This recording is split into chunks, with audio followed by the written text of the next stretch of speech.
Egaa jireenya kee keessatti wantoota baay'ee milkeessiteetta. Yeroo nati baay'ee gammaddeef hin daganne jira.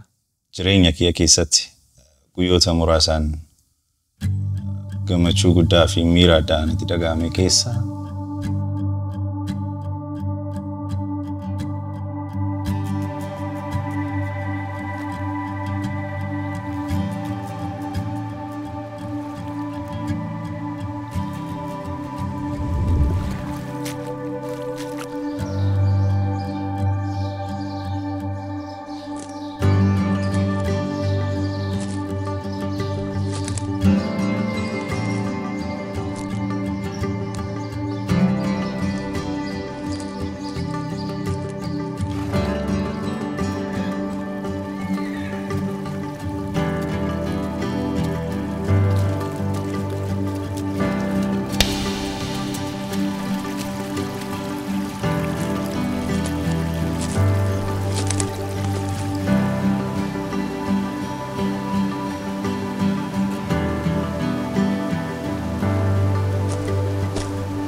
yeroo ani baay'ee itti gammadee isa kanadha.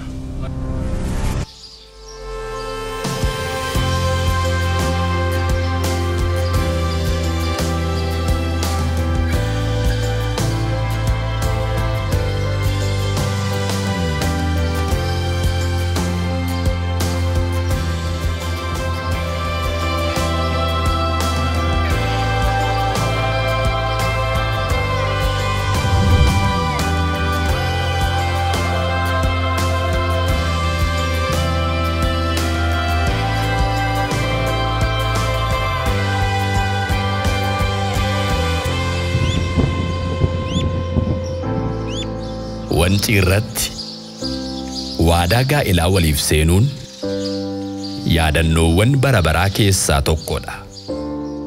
Oromiyaa daawwadhaa. Visit Oromiyaa. Komishinii Tuurizimii Oromiyaa.